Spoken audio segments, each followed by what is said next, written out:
వెంకటేశ్వర గారు ట్యాక్సేషన్ గురించి చెప్పారు. మద్యం మీద 100 రూపాయలు వస్తే 80 రూపాయలు పన్నులే అని. ఒక సినిమాలో ఎంఎస్ నారాయణ ఒక వాహనం డ్రైవ్ చేస్తూ ఉంటాడు, చెక్ పోస్ట్ వస్తుందన్నమాట. ఆగి బయటికి వెళ్తుంటాడు. ఆ కారులో అందరూ కూడా మహిళలు ఉంటారు. ఎక్కడికి వెళ్తున్నామంటారు అంటే ఇంటర్స్టేట్ ట్యాక్స్ కట్టడానికి వెళ్తానండి అంటాడు అతను. అంటే ఏంటి, ముందు కొట్టొస్తాడు. సో ఇవాళ మనకి వాళ్ళు కూడా అంటే ఈ ప్రభుత్వాలు ఈ సంస్థలన్నీ కూడా ఇట్లాంటి ఆదాయం మీద నడిచేలాంటి పరిస్థితి మన దగ్గర ఉన్నదన్నమాట. సో ఇది అద్భుతమైనటువంటి కార్యక్రమం. నిత్య చైతన్యశీలి, నిరంతరం ప్రజాభ్యుదయాన్ని కాంక్షించే శ్రీ నాగులపల్లి భాస్కరరావు గారికి, ఆత్మాభిమానానికి ధైర్యానికి ప్రతీక అయినటువంటి శ్రీ ఏబి వెంకటేశ్వరరావు గారికి, సో నా 4 దశాబ్దాలుగా సర్పంచులకు స్థానిక సంస్థలకు ఒక విశేషాధికారాలు కావాలని పోరాటం చేస్తున్నటువంటి రాజేంద్ర ప్రసాద్ గారికి, సో ముదునూరు గ్రామ సర్పంచి వెంకట నాగలక్ష్మి గారికి, ఈ ముదునూరు గ్రామస్తులకు, ఇక్కడికి వచ్చినటువంటి సర్పంచులకు, స్థానిక సంస్థల ప్రజాప్రతినిధులకు, ఇంకా చాలామంది సుభకర్ గారు, సాంబశివరావు గారు, శ్రీ విశ్వేశ్వరరావు గారు, అనేక మంది ప్రముఖులు ఇక్కడ ఉన్నారు. వారందరూ కూడా ముదునూరు గ్రామస్తులకు అందరూ కూడా నమస్కారం. ఈ పుస్తకం పేరు లిటిల్ రిపబ్లికల్గా గ్రామాలు అని పెట్టారు. మనం రిపబ్లిక్ డే వేడుకలు జరుపుతాము, రిపబ్లిక్ డే అని ఘనంగా చాటి చెప్పుకుంటాం. అసలు రిపబ్లిక్ అంటే ఏమిటి? రిపబ్లిక్ అంటే ప్రజలు తమను తాము పరిపాలించుకోవడం. ఎంత అద్భుతమైన కాన్సెప్టు. ఇప్పుడు కూడా ఒక బ్రిటను అది రిపబ్లిక్ కాదు, ఆస్ట్రేలియా రిపబ్లిక్ కాదు, న్యూజిలాండ్ రిపబ్లిక్ కాదు. ఎందుకంటే వాళ్ళకు ఒక క్వీన్ ఉంటుంది. ఇక్కడ దేశ అధ్యక్షుడి నుంచి గ్రామాధ్యక్షుడి వరకు ప్రజలే ఎన్నుకుంటారు, ప్రజలే పరిపాలించుకుంటారు. So great concept. అందుకని రిపబ్లిక్ ఈ పేరు చాలా బాగుంది. ఆ రిపబ్లికల్గా గ్రామాలు అంటే ఏంటి? మనం పరిపాలించుకునే అద్భుతమైనటువంటి వ్యవస్థ. అందుకని మనం ప్రెసిడెంట్ ఆఫ్ ఇండియా అంటాము, ప్రెసిడెంట్ ఆఫ్ ద విలేజ్ అని అంటాం. అందుకని గ్రామ సర్పంచులు ప్రథమ పౌరులు. ఇక్కడ గ్రామ సర్పంచ్ని ప్రజలే ఎన్నుకుంటారు, వాళ్ళ చేతుల్లో ఉంటుంది. అన్ఫార్చునేట్గా అధికారం అంతా కూడా కేంద్రీకృతం అయింది. ఇందాక వెంకటేశ్వర గారు, భాస్కర్రావు గారు చెప్పారు, అధికారం అంతా కూడా ఇక్కడ అధికారం మా జిల్లాలో ఉంది, జిల్లా అధికారం కేంద్రంలో, రాష్ట్రంలో ఉంది, రాష్ట్రం అధికారం ఢిల్లీలో ఉంది. సో దురదృష్టవశాత్తు ఏంటంటే ఆ రిపబ్లిక్లుగా ఉన్నటువంటి కాన్సెప్ట్ అంతా పోయింది. సో అందుకని మనకి రిపబ్లిక్ అంటే ఏమిటి? మనమే పరిపాలించుకుంటాము, మనమే ఎంపిక చేసుకుంటాము. ఎలాంటి ఒక మతం కానీ లేదా ఒక రాజు కానీ చర్చి కానీ లేదా టెంపుల్ కానీ మనకి నియంత్రించలేదు. అంత గొప్ప వ్యవస్థ రిపబ్లిక్ వ్యవస్థ. అందుకని గ్రామం రిపబ్లిక్గా ఉండటం అనేది చాలా గొప్ప విషయం. మన ప్రపంచంలో ఇట్లాంటి గ్రామీణ వ్యవస్థ అసలు ఎక్కడా లేదు. మన దేశంలో 6.5 లక్షల గ్రామాలు ఉన్నాయి. మనకు స్వాతంత్రం వచ్చినప్పుడు 80 నుంచి 85% మంది గ్రామీణ పాపులేషన్ ఉంది, గ్రామీణ జనాభా. 6.5 లక్షల గ్రామాల్లో ఉన్నటువంటి ఈ పాపులేషన్ క్రమంగా పట్టణాలకు వలస వెళ్తుంది. ఎందుకంటే గ్రామాలను నిర్వీర్యం చేశాం. అందుకని మహాత్మా గాంధీ చెప్పాడు, మన భారతదేశం ఆత్మ ఎక్కడుందంటే గ్రామాల్లో ఉందని. మన గ్రామాల్లోనే భారతదేశం నిజమైనటువంటి ఆత్మ ఉంది. ఇట్లాంటి గ్రామీణ వ్యవస్థ ప్రపంచంలో లేదు, ఎక్కడ ఆఫ్రికాలో కూడా లేదు. అందువల్ల మన ఈ గ్రామాలన్నీ కూడా ఛిద్రం అయిపోతున్నాయి. భారతదేశం వెనకబడిపోవడానికి ప్రధానమైన కారణం ఏంటంటే గ్రామీణాభివృద్ధిని, గ్రామీణ వ్యవస్థని మనం చిన్నాభిన్నం చేసేసాం. సో గ్రామాలను పట్టించుకోలేకపోతున్నాం. అందుకని గ్రామీణ జనాభా ఈ పుస్తకంలో కూడా రాశారు. 1920లో భారతదేశంలో ఉన్నటువంటి ఇన్ని లక్షల గ్రామాల్లో ఉన్న జనాభా 80% ఉంటే అది క్రమంగా ఇప్పుడు 63%కి వచ్చింది. తాజాగా ఉన్నటువంటి గ్రామీణ జనాభా 63%. గత 10 సంవత్సరాలుగా 6% జనాభా పల్లెల నుంచి పట్టణాలకు వెళ్ళిపోయింది. ఇంకా పెరుగుతుంది. 2050 సంవత్సరానికి ఇది 50% కంటే తక్కువైపోతుంది. కారణం ఏంటంటే గ్రామాలన్నీ కూడా ఛిద్రం అయిపోతున్నాయి. గ్రామీణ వ్యవస్థను మొత్తం కూడా మన పాలకులు మొత్తం భ్రష్టం చేసేసారు, ధ్వంసం చేసేసారు. దీన్ని అరికట్టకపోతే మనకి నగరాలు పట్టణాలు మనకేం శత్రువులు కాదు. భారతదేశం నగరాలు పల్లెలు రెండు కలిపి చేస్తేనే అభివృద్ధి చెందుతుంది. ఏబీ గారు గొప్ప విషయం చెప్పారు. మనకి పరిశ్రమలు గ్రామీణ ప్రాంతాలకు రావాలి, గ్రామీణ ప్రాంతాల నుంచి వలస ఆగిపోవాలి. ఇక్కడ వలస ఎట్లా ఉంది? క్రమంగా పల్లెల నుంచి అందరూ కూడా పట్టణాలు వెళ్ళిపోతున్నారు. ఇక్కడ మధుర నుంచి ఉయ్యూరు వెళ్తారు, ఉయ్యూరు వాళ్ళు విజయవాడ వెళ్తారు, విజయవాడ వాళ్ళు హైదరాబాద్ వెళ్తారు, హైదరాబాద్ వాళ్ళు ఢిల్లీ వెళ్తారు, ఢిల్లీ వాళ్ళు అమెరికా వెళ్ళిపోతున్నారు. అందుకనే అమెరికాలో ప్రతి 4 ప్రవాస భారతీయులు ఒకరు తెలుగువారు. అంటే ఆంధ్రప్రదేశ్ తెలంగాణ ప్రాంతాల్లో ఉన్నటువంటి మైగ్రేషనే భారతదేశంలో ఎక్కడా లేదు. విపరీతమైనటువంటి మైగ్రేషన్ జరుగుతుంది. ఇది దేశానికి చాలా చాలా ప్రమాదం. ఇప్పటికి కూడా మన దేశం నుంచి దాదాపు ప్రతి సంవత్సరం 13 లక్షల మంది విలువైనటువంటి యువతీ యువకులు విదేశాలు వెళ్ళిపోతున్నారు. వాళ్ళందరూ కూడా చాలా తెలివిపరులు, మేధా సంపన్నులు, చాలా నైపుణ్యాలు కలిగినటువంటి వాళ్ళు, సంపద సృష్టించే శక్తి గలవాళ్ళు. వాళ్ళందరూ కూడా విదేశాలు వెళ్ళిపోతున్నారు. విదేశాలు వెళ్ళిపోయి ఎవరు మిగులుతున్నారు?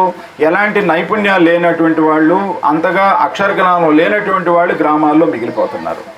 సో ఇది గ్రామాలకి అతిపెద్ద ప్రమాదం. ఇది మీరు ఏదైనా స్కూల్కి వెళ్ళి మీరు ఫ్యూచర్లో ఏమవుతారు అని అంటే అందరూ doctor, engineer, IAS, auditor, chartered account అవుతారంటారు తప్పితే నేను రైతును అవుతాను, గ్రామంలో ఉంటానని చెప్పేవాళ్ళు చాలా చాలా తక్కువ.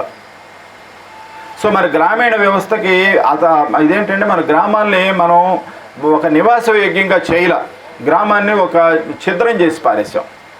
సో అందుకని ఇవాళ మీరు గుంటూరు జిల్లాలో బీకే పాలెం అని ఒక గ్రామం ఉంది. ఆ గ్రామంలో అత్యంత పిన్న వయస్కుడి వయసు 54 సంవత్సరాలు.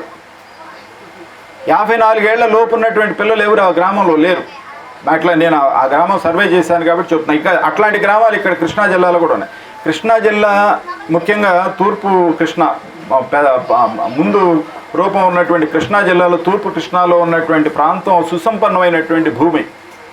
ఇక్కడ ఆదాయం బాగా ఉంది, అందుకని ఎక్కువ చదువుకున్నారు. అందువల్లే పారిశ్రామిక, సినీ, మీడియా రంగాల్లో ఇక్కడ వాళ్ళు చాలా సాంస్కృతికంగా చాలా ఉన్నత స్థితికి వెళ్ళారు, చాలా గొప్ప స్థితికి వెళ్ళారు. ఇవాళ కృష్ణా జిల్లాలో ఉన్నటువంటి ఇప్పుడున్నటువంటి కృష్ణా జిల్లాలో ఉన్నటువంటి గ్రామాలకు వెళితే ఎలా ఉంది అంటే ఇళ్ళు మాత్రమే ఉంటున్నాయి, మనుషులు ఉండటంలా, నివాసయోగ్యంగా ఉండటంలా. సో అందుకని మన గ్రామాలే నివాసయోగ్యంగా లేకుండా చేశాం. కారణం ఏంటంటే ఇక్కడ వ్యవసాయానికి గిట్టుబాటు లేకపోవటం, స్వయం నిర్ణయాధికారం లేకపోవటం, ఇక్కడ ఉన్నటువంటి ఒక కలుషిత రాజకీయాలు, ఒక ప్రభుత్వాల వాళ్ళ నిర్లక్ష్యం, ఇవన్నీ కారణాల వల్ల మనకి ఎలాంటి లేకుండా, అందుకని ఎవరైనా వివేచన ఉన్నటువంటి వాడు గ్రామంలో నివసించే అవకాశం లేకుండా అయిపోయింది. సో అందుకని వలస వెళ్ళిపోతున్నారు. ఈ వలస ఆగదు. ఈ వలస ఎప్పుడైతే ఆపామో అప్పుడు మాత్రమే మన గ్రామాలు బతుకుతాయి. లేకపోతే గ్రామాలు 6.5 లక్షల గ్రామాలు పేరుకి రికార్డుల్లో ఉంటాయి, కానీ ఈ గ్రామాలు ఒక నిర్జీవమైనటువంటి స్థితిలో ఉంటాయి. చాలా గ్రామాల్లో ఇదే పరిస్థితి ఉంది. చాలామంది ఒక్కొక్క హైదరాబాదులో, మాది కూడా ఒక చిన్న పల్లెటూరు, మా గ్రామం నుంచి హైదరాబాద్లో 125 కుటుంబాలు ఉన్నాయి, అమెరికాలో ఇంకో 125 కుటుంబాలు ఉన్నాయి. 600 కుటుంబాలు ఉన్నటువంటి ఒక గ్రామం నుంచి 250 కుటుంబాలు హైదరాబాద్లో, అమెరికాలో స్థిరపడిన తర్వాత ఇంకా ఆ గ్రామం ఏముంటుంది? ఉండదు. దానికి అందువల్ల వ్యవసాయం ఒక లివబుల్ ప్లేస్ లాగా మనం చేయలే, ఒక ఆహ్లాదకరమైనటువంటి ప్రదేశంగా చేయలే. అయితే నాకు సమస్య ఇప్పుడు ఇక్కడ ఏంటంటే ఈ లిటిల్ రిపబ్లిక్గా గ్రామాలు అనే పుస్తకంలో కూడా అన్ని సమస్యలే మనం మాట్లాడుకున్నాం అనుకోండి, ఉపయోగం లేదు. మనం రోజు పేపర్లో చదివేవి, లేదా మీరు అందరూ పోరాటం చేసేవి, లేదా మీరు ప్లకార్డులు పెట్టుకొని చేసేవే మనకి ఇప్పుడు కూడా మాట్లాడుకుంటే దానివల్ల పెద్ద ఉపయోగం లేదు. పరిష్కారం ఏమిటి? What is the solution for all these problems అనేదే చాలా ముఖ్యం. వాటి గురించి మనం ఆలోచించాలి. వాటికి ఏం చేయాలి? ప్రభుత్వం చేతులు ఎత్తేసింది, ప్రభుత్వం నిధులు ఇవ్వట్లా, ప్రభుత్వం తన చేతుల్లో గుప్పిట అధికారం పెట్టుకుంది, ప్రభుత్వం ఎమ్మెల్యేలు లేదా కలెక్టర్ల చేతుల్లో సర్పంచుల అధికారులన్నీ కూడా ఒక బదిలీ అయి కూర్చున్నాయి. కలెక్టర్ ఒక చిన్న చెక్ పవర్ రద్దు చేసే అధికారం అతి సులువుగా అమలు చేయగలిగినటువంటి స్థితి ప్రస్తుతం ఉంది. అందుకని ఇవాళ సర్పంచులకి ఒక నిర్ణయాధికారం లేకుండా అయిపోయింది. సో కాబట్టి దాన్ని ఒక ప్రభుత్వం మీద పోరాడుతూనే, నిధుల కోసం మనం కొట్లాడుతూనే మనం చేయాల్సినటువంటి అవకాశం ఉన్నటువంటి మార్గాలు ఏమిటి అనేది కూడా మనం ఆలోచించాలి. ఎందుకంటే ఇవాళ భారతదేశం నుంచి, ముఖ్యంగా గ్రామీణ ప్రాంతాల నుంచి ఇంకా మాట్లాడాలంటే ఈ కృష్ణా జిల్లా లాంటి ఒక సంపన్న ప్రదేశం నుంచి మీరు అమెరికాలో ఏ ఊరు వెళ్ళినా కూడా డజన్ల మంది ప్రతి గ్రామం నుంచి అక్కడ ఉన్నారు. వాళ్ళ సహకారంతో ఇక్కడ ఉన్నటువంటి ఒక విద్యావంతులైనటువంటి ఒక జాగృతి ఉన్నటువంటి సర్పంచుల సహాయంతో, వాళ్ళ చైతన్యంతో గ్రామాలను మలుచుకోవచ్చు అనేది నా ఒపీనియన్. సో మనం ఎప్పుడు కూడా సమస్య ఎట్లా ఉంది, మనం ఏమి చేయలేకపోతున్నాం అనే దానికంటే కూడా ఏ విధంగా చేయొచ్చు అనే దాని మీద కూడా కొన్ని గ్రామాలు ఉన్నాయి. ఇక్కడికి దగ్గరలో చల్లపల్లి గ్రామం ఉంది. ఆ గ్రామం ఇవాళ డాక్టర్ ప్రసాద్ గారు, వారి శ్రీమతి పద్మావతి గారు అది ఎంత బాగా చేసుకున్నారంటే అద్భుతమైనటువంటి గ్రామంగా. ఇందాక మీరు శ్మశానాల గురించి కూడా మాట్లాడారు. ఆ గ్రామం చాలా బాగా చేసుకున్నారు. అందుకని కొన్ని రోల్ మోడల్స్ మన పక్కనే ఉన్నాయి. రాలేగాం సిద్ధి కానివ్వండి, గుజరాత్లో పనసరే గ్రామం కానివ్వండి, తెలంగాణలో అంకాపూర్ కానివ్వండి, గంభీరావుపేట కానివ్వండి, ఇంకా అనేక గ్రామాలు మనకు రోల్ మోడల్స్గా ఉన్నాయి. ఆ గ్రామాలు రోల్ మోడల్స్ని మనం తీసుకొని నేను దాన్ని నా గ్రామీణ వ్యవస్థ గురించి నాకు స్పష్టమైనటువంటి అవగాహన ఉంది. ఇక్కడ ఉన్నటువంటి పాలిటిక్స్ పార్లమెంట్లో కూడా ఉండవు, ఒక కేంద్ర రాజకీయాల్లో కూడా ఉండి అంత భయంకరమైనటువంటి రాజకీయాలు గ్రామాల్లో ఉంటాయి. అయినప్పటికీ కూడా చైతన్యశీలమైనటువంటి ఒక సర్పంచ్, ఒక కమిటీ, గ్రామ కమిటీ ఖచ్చితంగా దీన్ని అధిగమించి ఒక గాంధీజీ చెప్పినటువంటిగా ఒక ట్రస్ట్మెన్షిప్ కనుక మనం చేస్తే ఈ గ్రామాన్ని తీర్చిదిద్దుకోగలగానే నమ్మకం నాకు ప్రగాఢంగా ఉంది. అయితే ఏంటంటే ఇవాళ ఇక్కడి నుంచి వెళ్ళినటువంటి వాళ్ళ సహాయం మనం తీసుకోవాలి, వాళ్ళ సపోర్ట్ మనం తీసుకోవాలి. మనకు కూడా ఇవాళ మనకి ఒక మేనిఫెస్టో ఉంటుంది, ప్రతి పార్టీకి ఒక మేనిఫెస్టో ఉంటుంది, ప్రతి ప్రభుత్వానికి ఒక ప్రణాళిక ఉంటుంది. మనకు కూడా గ్రామ ప్రణాళిక ఉండాలి. ఆ ప్రణాళిక ఏదో 3 నెలలు 6 నెలలు ఒక టర్మ్ కాకుండా 15 ఏళ్ళు 20 ఏళ్ళు లాంటి ఒక సుదీర్ఘమైనటువంటి ప్రణాళిక ఉండాలి. ఆ ప్రణాళిక ఉంటే ఖచ్చితంగా మన గ్రామాలు స్వయం సమృద్ధి సాధించడానికి అన్ని అవకాశాలు ఉన్నటువంటి అద్భుతమైనటువంటి నిజంగా మాట్లాడాలంటే లిటిల్ రిపబ్లిక్స్, అట్లాంటి స్వయం శక్తి. ఇవాళ ఏంటి, గ్రామాలను మేసి పట్టణాలు బాగా పెరుగుతూ ఉన్నాయి, కబళించి వేస్తున్నాయి. గ్రామీణ సంపద అంతా కూడా పట్టణాలకు తరలిపోతుంది. పూర్వం పాలు కూరగాయలు పండ్లన్నీ పల్లెల నుంచి పట్టణాలకు వెళ్ళేవి, ఇప్పుడు పట్టణాల నుంచి పాలు కూరగాయలు పండ్లన్నీ ఇక్కడికి వస్తున్నాయి. ఇది ప్రధానమైనటువంటి గ్రామీణ సంపద పట్టణానికి వెళ్ళకూడదు. పట్టణ సంపద గ్రామీణకు వచ్చేట్టుగా మన విధానాలు ఉండాలి. ఇక్కడ నేను ఒక చిన్న ఉదాహరణ చెప్తాను. ఇప్పుడు మనం కొన్ని ఇక్కడంటే ప్రతి తక్కువ పండుతుంది, కొన్ని విలేజెస్లో కొన్ని ప్రాంతాల్లో మొత్తం మీరు ఒక 10 కిలోమీటర్లు వెళుతుంటే అంతా కూడా పత్తి ఉంటుంది. దానికి 300-400 కిలోమీటర్ల లోపు ఎక్కడ కూడా దారం తయారు చేసే ఒక స్పిన్నింగ్ మిల్ ఉండదు. ముఖ్యంగా గుంటూరు, పశ్చిమ గోదావరి, ప్రకాశం జిల్లా, కర్నూలు జిల్లాల్లో విపరీతమైనటువంటి పత్తి పండిస్తారు. కానీ దురదృష్టవశాత్తు అక్కడ జిన్నింగ్ మిల్ తప్పితే మొత్తం కూడా కోయంబత్తూరు కానీ గుజరాత్ కానీ వెళ్తుంది. సో అందువల్ల మనకి ఒక యాగ్రో బేస్డ్ ఇండస్ట్రీస్ కనుక మనం చేస్తే మన గ్రామీణ ప్రాంతాలు చాలా వృద్ధి చెందుతాయి. ఉదాహరణకి ఒక రైతు అంటే వాల్యూ ఎడిషన్ అంటాం, మన మామూలు మేనేజ్మెంట్లో వాల్యూ ఎడిషన్ అంటాం. వాల్యూ ఎడిషన్ అంటే ఏంటంటే ఉన్నదానికి విలువను జోడించడం. నేను ఒక చిన్న ఉదాహరణ చెప్తాను. ఒక కిలో ఇనుము 250 రూపాయలు, ఒక నాణ్యమైనటువంటి కిలో ఇనుము 250 రూపాయలు. ఆ ఇనుముతోటి మనం గుర్రపు నాడాలు చేస్తే 1000 రూపాయలు వస్తుంది. అదే ఇనుము దాన్ని మీరు కళ జోడించారు, 1000 రూపాయలు వస్తుంది. అదే సూదులు చేస్తే 10,000 రూపాయలు వస్తుంది అదే ఇనుముతోటి. అదే ఇనుముతోటి గడియారాల్లో పనిచేసే బ్యాలెన్సింగ్ స్ప్రింగ్స్ చేస్తే 1,00,000 రూపాయలు వస్తుంది. ముడి సరుకు 250 రూపాయలే. మీరు దానికి నైపుణ్యాన్ని జోడిస్తే గుర్రపు నాడాలు అయితే 1000 వస్తుంది, దానికి తక్కువ నైపుణ్యం సరిపోతుంది. సూదులు తయారు చేయడానికి ఇంకొంత సాంకేతిక పరిజ్ఞానం కావాలి, అదైతే 10,000 వస్తుంది. ఈ గడియారాల్లో పనిచేసే బ్యాలెన్సింగ్ స్ప్రింగ్స్ కూడా ఇనుముతోనే స్టీల్తోనే తయారు చేస్తారు, 1,00,000 రూపాయలు వస్తుంది. దాని ముడి సరుకు విలువ 250 రూపాయలు, దాని అంతిమ విలువ 1,00,000 రూపాయలు. సో అట్లాంటి ఒక నైపుణ్యం మన గ్రామీణ ప్రాంతాలు సులభంగా వస్తుంది. ఎందుకంటే మన దగ్గర చాలా కష్టపడతారు. ఇప్పుడు నేను విజయవాడ నుంచి వస్తుంటే చెరుకు పంటలో అవి పడిపోకుండా కట్టినటువంటి దానికి చాలా శ్రమతో కూడింది, చాలా తెలివితోనూ లేదా ఒక శ్రమతోనూ ఒక ఓర్పుతోనూ ఒక కష్టంతో కూడినటువంటిది. మన వాళ్ళకి కొన్ని స్కిల్స్ కనుక నేర్పితే ఖచ్చితంగా అవుతుంది. అట్లానే ప్రతి మామూలుగా కిలో పత్తి 50 రూపాయలు అనుకోండి, దాని విత్తనాలు తీస్తే దాని విలువ 250 రూపాయలు అయిపోతుంది. అది దూదిని దారం చేస్తే దాని విలువ 10 రెట్లు పెరుగుతుంది. దారాన్ని వస్త్రం చేస్తే దాని విలువ ఇంకో 10 రెట్లు పెరుగుతుంది. వస్త్రాన్ని బట్టలు చేస్తే దాని విలువ మరో 10 రెట్లు పెరుగుతుంది. ఇవన్నీ కూడా అసాధ్యమైనవి కాదు. ఇవన్నీ కూడా మన గ్రామీణ ప్రాంతాల్లో లేదా ఒక రూరల్ ఏరియాస్లో ఖచ్చితంగా ఇట్లాంటి ఇండస్ట్రీస్ పెడితే మన ప్రోడక్ట్కి విలువ పెరుగుతుంది, మన ఆదాయం పెరుగుతుంది. ఇవాళ గ్రామీణ ప్రాంతాలకు కావాల్సిందంటే ఆదాయం పెరగాలి. సో అందుకని ప్రతి నుంచి దూది నుంచి దారం నుంచి వస్త్రం నుంచి దుస్తులు తయారు చేసేలాంటి శక్తి మన ఇక్కడ ఉన్నటువంటి, ఎందుకంటే మన వాళ్ళు ఇక్కడ అమెరికాలో మన పేపర్లో వేసి అమెరికాలో ఉన్నటువంటి అత్యంత సంపన్నులైనటువంటి 125 మందిలో 12 మంది భారతీయులు, అందులో 6 తెలుగు వాళ్ళు. ఇక్కడ చాలా శక్తిమంతులు ఉన్నారు. ఇప్పుడు మనకి గుంటూరు ఎంపీ ఆయన అమెరికాలో ఒక అత్యంత సంపన్నుడు, 48,000 కోట్ల రూపాయలు. అక్కడ ఒకప్పుడు వాళ్ళ నాన్నగారు ఒక మెస్ నడుపుకునేవారు. 48,000 కోట్ల రూపాయలు సంపాదించారు 25 ఏళ్ళ దాంట్లో. అందుకని ఇక్కడ చాలా దక్షులు ఉన్నారు, చాలా గొప్ప గొప్ప వాళ్ళు. పెద్ద పెద్ద హాస్పిటల్స్ చైన్స్కి, పెద్ద పెద్ద సూపర్ మార్కెట్ జైంట్స్కి మన తెలుగు వాళ్ళు అక్కడ పెద్ద పెద్ద పొజిషన్స్లో ఉన్నారు. వాళ్ళు ఖచ్చితంగా ఇక్కడ చేయగలరు. వాళ్ళ దగ్గర పెట్టుబడి ఉన్నది, వాళ్ళ దగ్గర నైపుణ్యం ఉన్నది, వాళ్ళ దగ్గర ఉన్నటువంటి మేనేజరియల్ స్కిల్స్ కూడా ఉన్నాయి. మనకు కావాల్సిందంటే మన గ్రామీణ ప్రాంతాలు బతకాలంటే ఒక వినూత్నమైనటువంటి పోకళ్ళ. మనం ఎంతసేపటికి ఇప్పుడు ఉన్నటువంటి ప్రభుత్వ వ్యవస్థలు వాళ్ళ మీద ఉన్నాం అనుకోండి, దాన్ని వాయిదా వేయటం తప్పితే దానివల్ల ప్రయోజనం లేదు. సో ఈ కాకాని వెంకటరత్నం గారు గుంటూరు జిల్లా కంటే కృష్ణా జిల్లాలో ఒక్క స్కూల్ అయినా ఎక్కువ ఉండాలని పోరాటం చేసి ఆయన తపన పడి అన్ని ఒక పోటీ స్ఫూర్తితోటి ఇక్కడ కృష్ణా జిల్లాలో హై స్కూళ్ళు పెంచారు. ఆ విద్యాగంధం వల్లే వాళ్ళ కృష్ణా జిల్లా ఒక విద్యా సిరులు ప్రభవిస్తుంది. సో అంత గొప్ప దీంట్లో ఆ స్కూల్లో ఇప్పుడు 20 మందే లేరు అని అంటే మనం సిగ్గుపడాలి. ఒక చిన్న పల్లెటూరులో ఒక స్కూల్కి 18 ఉపాధ్యాయులు ఉంటే వాళ్ళకు ఉన్నటువంటి జీతభత్యాలు 12 లక్షల రూపాయలు. ఒక స్కూల్ మీద ప్రభుత్వం ఖర్చు చేస్తున్నటువంటి స్కూల్ టీచర్ల వేతనాలే 12 లక్షల రూపాయలు. నేను ఇవన్నీ స్టడీ చేసే చెప్తున్నా. 18 మంది, 2000 జనాభా ఉన్నటువంటి గ్రామంలో దాదాపు 12 లక్షల రూపాయల వేతనాలు చెల్లిస్తుంది ప్రభుత్వం. కానీ అక్కడ 100 మంది పిల్లలు కూడా ఉండడంలా. ప్రోరేటా ప్రకారం చూస్తే హైదరాబాద్లో ఉన్నటువంటి భారతీయ విద్యాభవనం, సిల్వర్ వర్క్స్ ఇట్లాంటి స్కూల్స్ కంటే కూడా ఎక్కువ ఖర్చు పెడుతున్నాం. కానీ దురదృష్టం ఏంటంటే ఒకప్పుడు ఊళ్ళల్లో స్కూళ్ళు లేక నడుచుకొని వెళ్ళాం. నేను కూడా 7-8 కిలోమీటర్లు నడుచుకొని వెళ్ళి చదివా. ఇవాళ ఊళ్ళల్లో స్కూళ్ళు వచ్చినాయి, పిల్లలు బయటకు వెళ్తున్నారు బస్సుల్లో.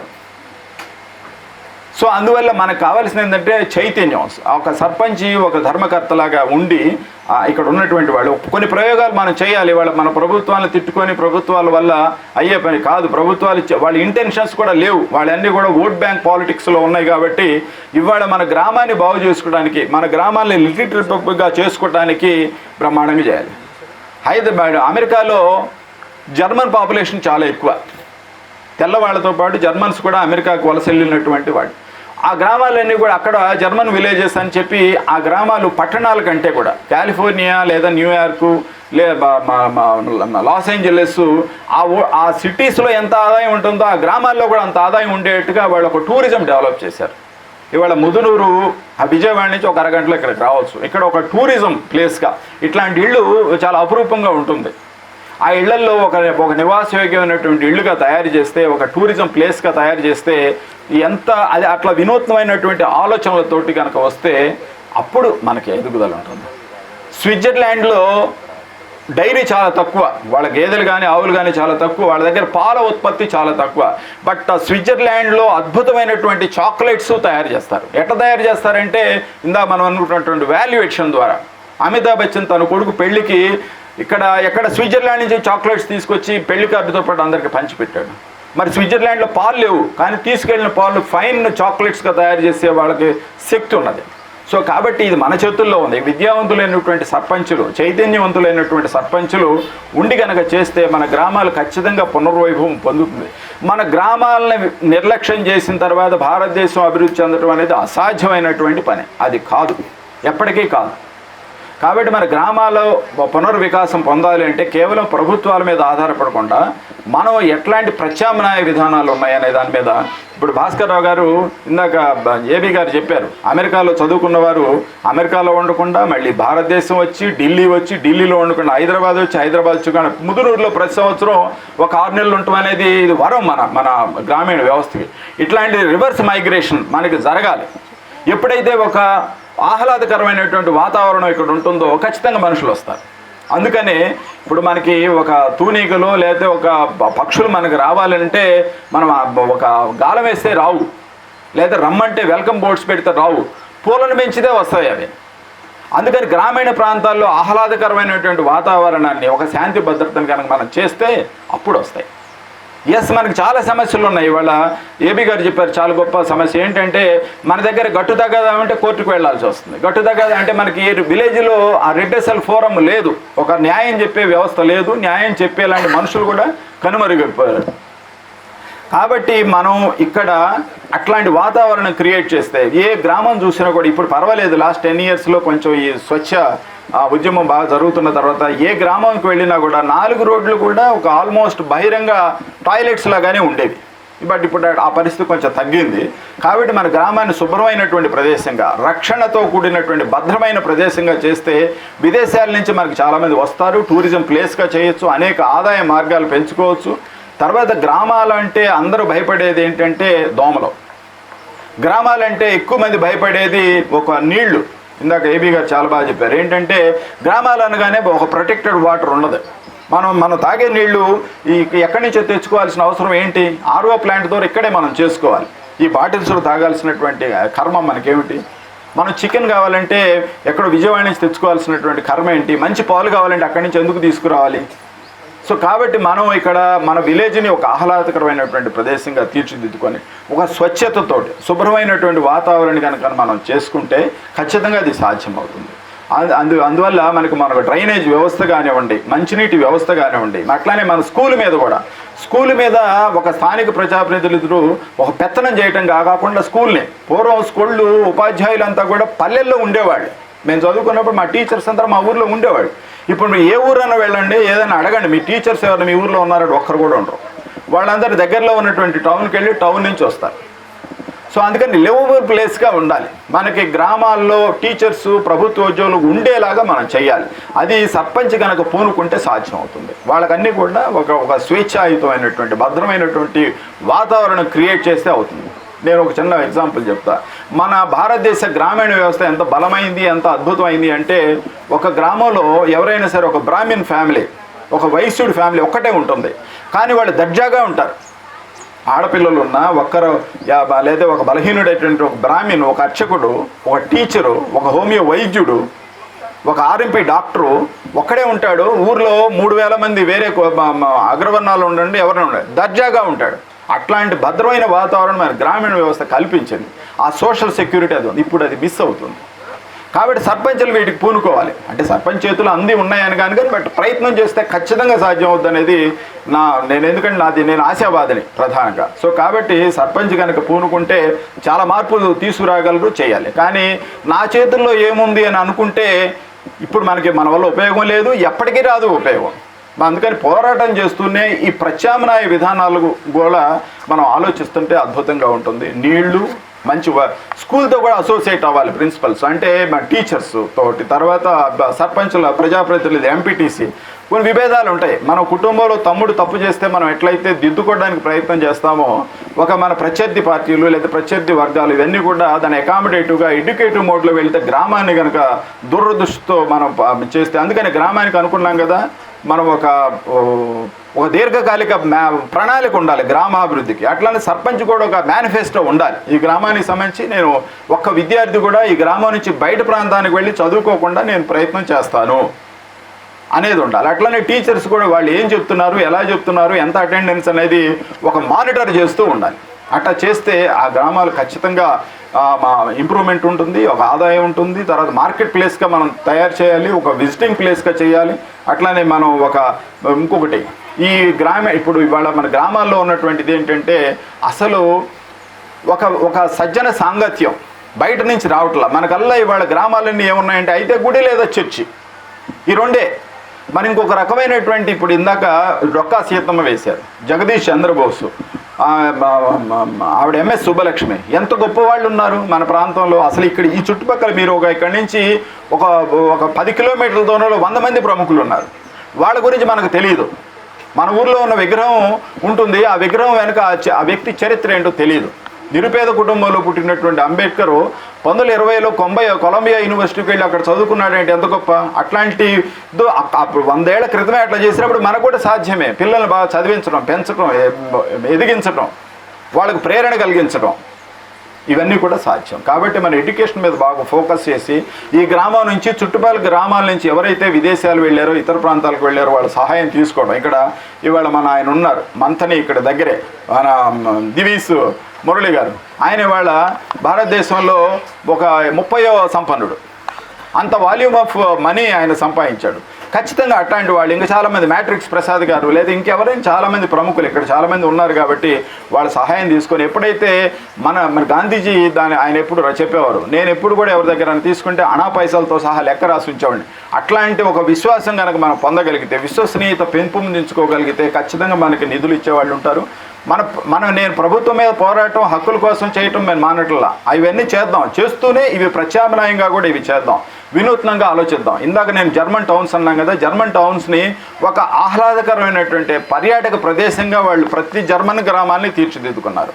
బ్రహ్మాండమైనటువంటి వాళ్ళు ఐస్ క్రీమ్స్ తయారు చేస్తారు, కళ్ళ ముందు వంట చేసి పెడతారు, బెస్ట్ వెజిటబుల్స్తో మనమే పిక్ చేసుకొని చేయొచ్చు. తర్వాత మంచి పార్క్స్ ఉంటాయి. ఇవాళ ఏ విలేజ్లో కూడా పార్కులు లేవు. గ్రామీణ మన బ్రహ్మాండమైనటువంటి నేల, మీరు తిన్న మామిడి ట్యాంక్ అట్లా విసిరితే ఇక్కడ బ్రహ్మాండమైనట్టు మనం ఒక 5-6 ఏళ్ళు మర్చిపోతే అవి మళ్ళీ కాయలు కాస్తూ ఉంటుంది ఆ చెట్టు. అంత సుసంపన్నమైనటువంటి నేలలో మనం ఏమీ అసలు ఎక్కడైనా ఖాళీ స్థలాలు, బంజరు భూమిలో తుమ్మ చెట్లు, పిచ్చి చెట్లు ఈ తప్పితే మనం ఉపయోగించుకోవట్ల. ఈ కాల ఒడ్డున ఇట్లాంటివన్నీ కూడా ఆదాయ మార్గాలుగా చేయటం మనం ప్రత్యామ్నాయంగా దీనికి ఒక సెమినార్ కూడా నేను భాస్కర్రావు గారిని కూడా కోరుతున్నాను.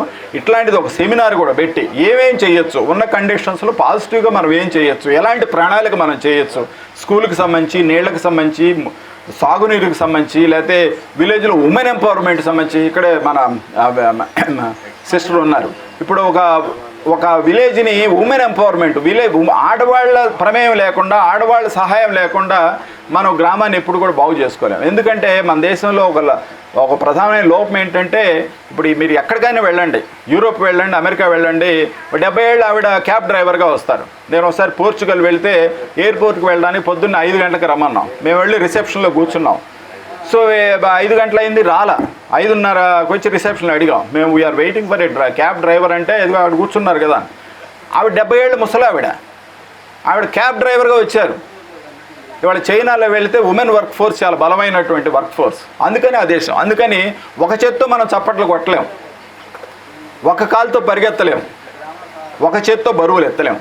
సో కాబట్టి ఉమెన్ ఎప్పుడైతే మనలో అంతర్భాగం చేసుకున్నాం, ఇట్లాంటి మీటింగ్స్లో కూడా ఉమెన్ కూడా ఉండాలి. ఉమెన్ ఎప్పుడైతే భాగస్వాములు చేసుకున్నామో, ఎందుకంటే ఉమెన్కి ఉన్నటువంటి స్కిల్స్ కొన్ని ఉన్నాయి, వాళ్ళ పరిమితులు ఉంటాయి, కానీ ఉమెన్ కొన్ని స్కిల్స్ ఉంటాయి. ఆ స్కిల్స్ని మనం ఇంక్లూడ్ చేసుకొని గ్రామీణ అభివృద్ధులు వాళ్ళ కనుక చేసుకొని, ఆ కమిటీస్ వేసుకొని, చిన్న కమిటీస్ వేసుకొని నిస్వార్థంగా కనుక పనిచేస్తే ఖచ్చితంగా మనం ఒక ప్రగతి సాధించగలము, అవన్నీ కూడా చేయగలము. సో అందుకని మంచి ప్రయత్నం చేశారు. ఎప్పుడైనా సరే, ఇప్పుడు చాలా తక్కువ మందే ఉన్నారు ఇక్కడ, సర్పంచులు, ప్రజాప్రతినిధులు, మేధావులు అందరూ ఇక్కడ ఉన్నారు. కానీ నేను ఒకసారి కృష్ణా నది పుట్టిన చోటకి వెళ్ళా, అసలు ఎట్లా ఉంటుంది, మన రోజు నీళ్లు తాగే ప్రదేశం కదా, ఎట్లా ఉందన్న. అక్కడికి వెళ్ళి కృష్ణానది ప్రారంభం దగ్గర ఒక చిన్న ధార పెట్టారు. ఆ నది మొత్తం అదే, ఇవి ఈ బాటిల్లో పట్టచ్చు, అంత సన్నటి ధార. అట్లాంటి కృష్ణానది ఇక మన విజయవాడ దగ్గరికి వచ్చేసరికి కిలోమీటర్ పైగా వెడల్పు ఉన్నది. అందుకని ప్రారంభం ఎప్పుడు చిన్నదే కావచ్చు, ఇక్కడ ఉన్నటువంటి కొద్దిమందే కావచ్చు. అందుకని ఇక్కడ చైతన్యం చాలా ముఖ్యం, చైతన్యం ముఖ్యం. కాబట్టి మీరు కనుక తలుచుకుంటే you become role models,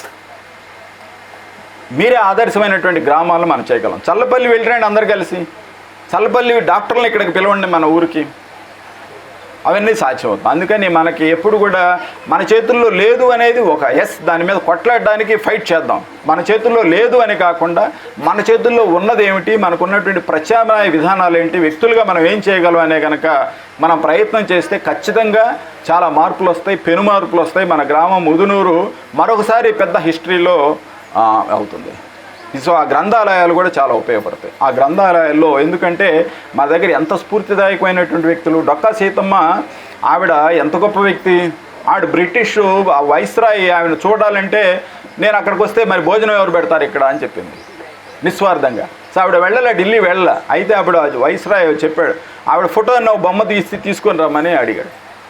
so అంత ఇన్స్పిరేషను. సో అందుకని ఎప్పుడైనా సరే సమాజంలో గుర్తింపు పొందాలంటే, చరిత్రలో మన పేరు లిఖితం కావాలంటే, మనం ఎప్పుడైనా సరే నలుగురు మెచ్చుకోవాలంటే 4 గుణాలు ఉన్నాయి. ఒకటి, మనిషి సేవ ద్వారా అవుతారు. ఇప్పుడు డొక్కా సీతమ్మ, మదర్ తెరిసా వాళ్ళు సేవ చేశారు. మన చుట్టూ కూడా ఉంటారు, రోజు అన్నం పెట్టేవాళ్ళు ఉంటారు, రోజు సాయం చేసేవాళ్ళు ఉంటారు, సేవ చేసేవాళ్ళు ఉంటారు. అది ఏ సేవ అన్నా కానివ్వండి, సేవ. 2, త్యాగం. ఇప్పుడు కొంతమంది సర్దార్ వల్లభాయ్ పటేల్ ఆయన 1935లోనే థౌజండ్స్ ఆఫ్ రూపీస్ ఆయన ఇన్కమ్ ఉండేది. కానీ డిప్యూటీ ప్రైమ్ మినిస్టర్గా ఆయన చచ్చిపోయినప్పుడు ఆయన అకౌంట్లో 158 రూపాయలు ఉన్నాయి. He sacrificed everything for the country. Lal Bahadur Shastri వాళ్ళ జీవితాలనే త్యాగం చేశారు. త్యాగం చేసిన వాడు కూడా చరిత్ర గుర్తుపెట్టుకుంటుంది, సమాజం గుర్తుపెట్టుకుంటుంది. 3 సృజన, ఇందాక ఎంఎస్ సుబ్బలక్ష్మి, త్యాగరాజ, రామప్ప గుడి, శిల్పులు, వాళ్ళందరూ కూడా సమాజం. ఎప్పుడైనా మీరు మంచి పుస్తకం విశ్వనాథ సత్యనారాయణ ఇక్కడే పుట్టి పెరిగాడు. విశ్వనాథ సత్యనారాయణ జ్ఞానపీఠ అవార్డు వచ్చింది. ఎన్టీ రామారావు మహానటుడు. ఏదైనా సరే ఒక సృజన ఉన్నటువంటి వాడిని కూడా సమాజం గుర్తుపెట్టుకుంటుంది. 4 ధైర్యం ఉన్నవాడిని గుర్తుపెట్టుకుంటుంది. చిన్న పోరాటమే కావచ్చు, అల్లూరి సీతారామరాజు, భగత్ సింగ్, ఇందాక విజయ్ కుమార్ సిన్హా, ఖుదీరామ్ బోస్, వాళ్ళందరూ కూడా ధైర్యం అంటే ఒక ప్రాణాలనే ఒక తృణప్రాయంగా నా దేశం ఇది బాగుంటానికి అనేది. భగత్ సింగ్ని నువ్వు ఒకసారి నేను ఈ తప్పు మళ్ళీ చేయనంటే మళ్ళీ అతనికి ఉరిశిక్ష నిలిపివేస్తామని చెప్పారు. అందరు అడిగారు. ఎందుకంటే భగత్ సింగ్ బాబాయిలు, భగత్ సింగ్ ఫ్యామిలీ మెంబర్స్ చాలామంది జైల్లో ఉన్నారు. ఇంట్లో అంతా ఆడవాళ్ళు పిల్లలే ఉన్నారు. భగత్ సింగ్ అని అందరు వాళ్ళ పిన్నమ్మలు పెద్దమ్మలు అందరూ వచ్చి అడిగారు, నువ్వు ఒక్కడవన్నా ఉండరా బయట, వాళ్ళ ఉరిశిక్ష మానేస్తా అన్నారు, కొన్నాళ్ళు కారాగారం వేసి బయటకు వస్తారంటే అతను అన్నాడు, ఇవాళ నా ఉరిశిక్షతోటి దేశం మొత్తం కూడా ఉవ్వెత్తున ఎగిసిపడడానికి సిద్ధంగా ఉంది. ఇవాళ నేను కనుక మానేస్తే అదంతా చల్లారుతుంది. కాబట్టి నా ప్రాణాల కంటే, నా కుటుంబం క్షేమం కంటే, నా ఉన్నటువంటి మీ అందరి క్షేమం కంటే ఈ దేశంలో ఉన్నటువంటి స్వాతంత్ర ఉద్యమాన్ని ఒక ఉవ్వెత్తున లెగిసే అవకాశాన్ని కోల్పోవడం నాకు ఇష్టం లేదని ఈ వాజ్ రెడీ ఫర్ ద ప్రాణత్యాగం. సో అందువల్ల మనకు ఆ సాహసం, ధైర్యం. అల్లూరి సీతారామరాజు ఏంటి, ఒక ట్రైబల్ కోసం, ఒక నిరుపేదలైనటువంటి నిరక్షరాస్యులైనటువంటి ట్రైబల్స్ కోసం ప్రాణాలను అర్పించేశాడు. సో మనం కూడా ఈ సేవ, త్యాగం, సృజన, ధైర్యం, ఈ 4 గుణాల్లో ఏమనుంటాయి. అందుకని మనకు సేవ చేసే భాగ్యం ఇక్కడ ఉన్నటువంటి సర్పంచులు కలిగింది. సో ఈ అవకాశాన్ని కోల్పోకుండా ఉన్న 9 నెలలైనా సరే మీరు పునాది వేయండి.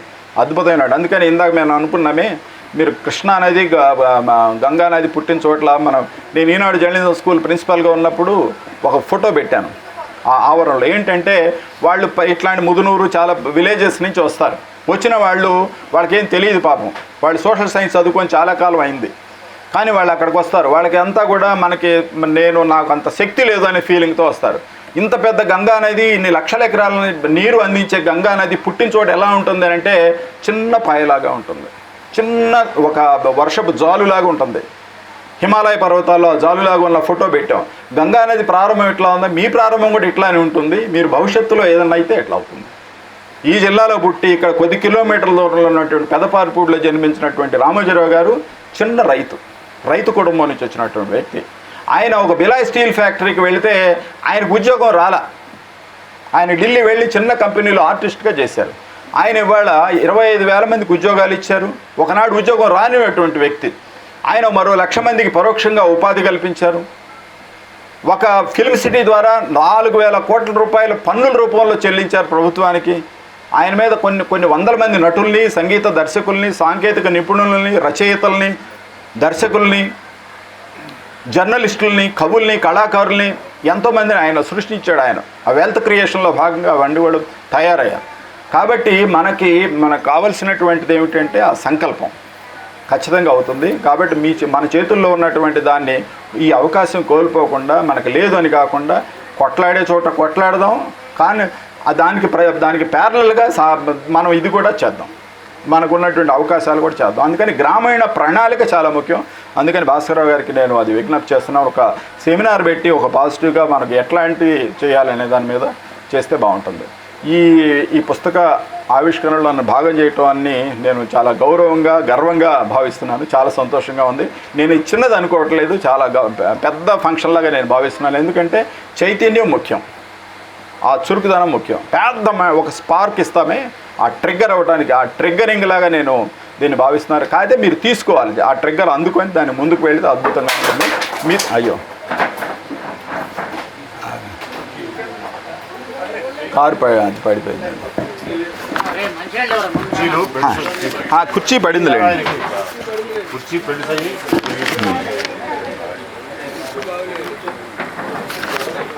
పెద్ద కుర్చీ